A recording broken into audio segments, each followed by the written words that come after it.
Hello, and thank you for downloading Witness from the BBC World Service with me, Alan Johnston.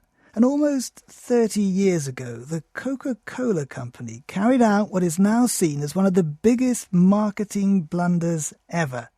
In the summer of 1985, the company decided to change the secret recipe for its famous fizzy drink, despite its vast global popularity. This programme was first broadcast in 2011.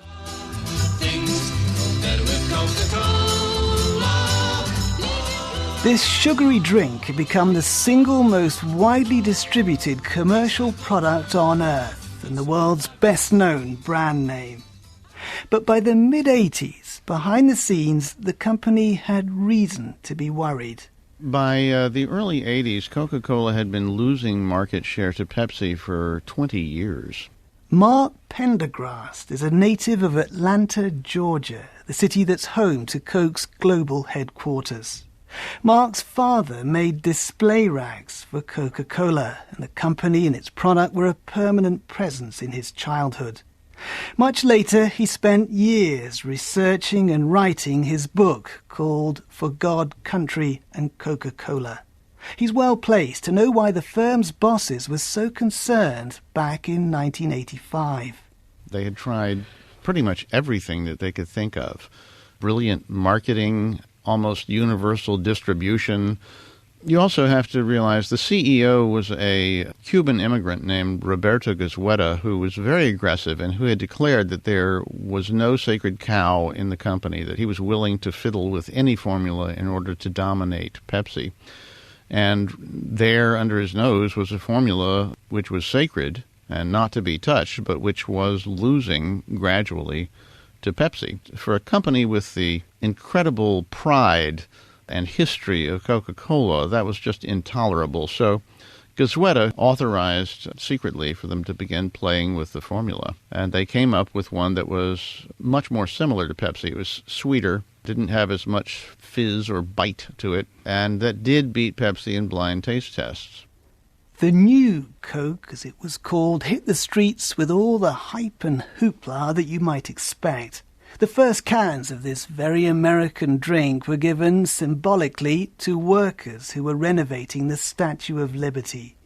And along with the event in New York, down in Atlanta, there were giant US flags, marching bands, and majorettes went striding through the city.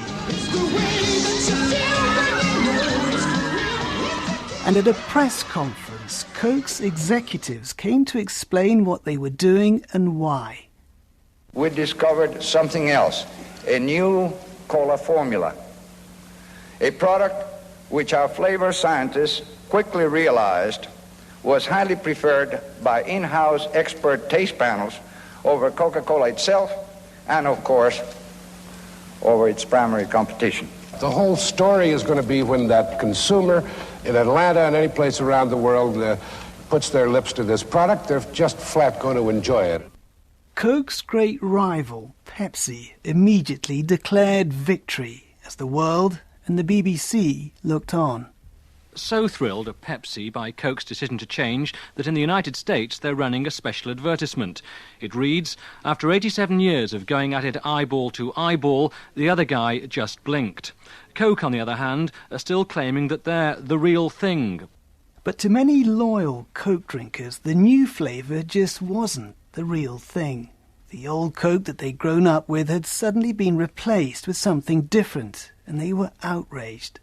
Their anger mounted until eventually the company was taking 8,000 calls a day from angry customers. A Coke fanatic in Seattle launched Old Cola Drinkers of America, an association that drew much attention as it campaigned against the new stuff. Comedians on television and columnists in the newspapers mocked and savaged the decision to switch. And the Cuban leader, Fidel Castro, suggested that the turmoil engulfing this iconic American product was symptomatic of a wider national malaise. But for Coke, perhaps the low point came when sports fans at the Houston Astrodome jeered its adverts on the stadium's giant screen. The news during the spring and summer of 1985 was dominated by a collective national nervous breakdown over the change of the formula for a drink that is 99% sugar water. I mean, how important is this? It's not. And yet, it was.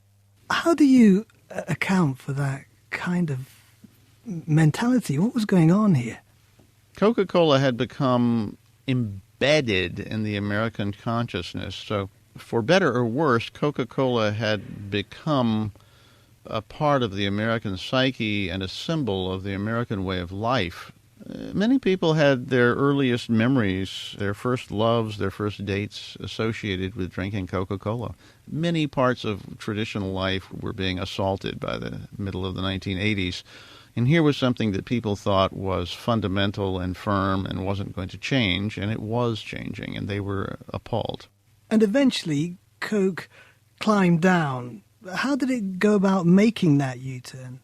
It was hard because they really had been sure that this was a good move, and they expected a little bit of resistance, but they had a superior drink, and they expected that in the long run it would do well. And they thought, the media uproar over it, would go away. But it did not go away. And you had protesters who were leading protests every day and getting a lot of coverage. People were pouring New Coke very publicly down sewer drains. It was a disaster, and it went on and on and on. So finally, in July, the company capitulated. They didn't say they were taking away New Coke. They weren't. But they brought back the old formula. What could they call it, though? They couldn't call it Coca-Cola, so they called it Coca-Cola Classic. The U-turn was greeted as huge news. The ABC television network broke into its scheduled broadcasting to report the decision, and it made the front pages of almost every American newspaper. Speaking on the floor of the U.S. Senate, a congressman actually described the return of Old Coke as a meaningful moment in the nation's history. But what's important is what the public did and what the market did. And what happened was Coca-Cola had had a place in America's heart all along, but not necessarily in its refrigerator. Now, with the reminder of what this drink meant to them, the market share for Coca-Cola began to go up, and it began to dominate Pepsi. And eventually, New Coke dwindled away to nothing. Coca-Cola Classic became, more than ever, the leading soft drink in America. So much so that many people thought that the whole thing had been a marketing ruse, that Coca-Cola had intended this whole thing in the first place, that it was a brilliant marketing hoax. And I can tell you for absolutely certain that that is not true. They screwed up, but it all turned out for the best for them. But you can understand the conspiracy theorists, can't you? They're seeing this extraordinarily savvy company getting it so badly wrong and yet so magically coming out on the right side of this. You can understand, as I say, the skepticism. I do understand it, and Americans love conspiracy theories, so of course they were going to say that, but it's not true.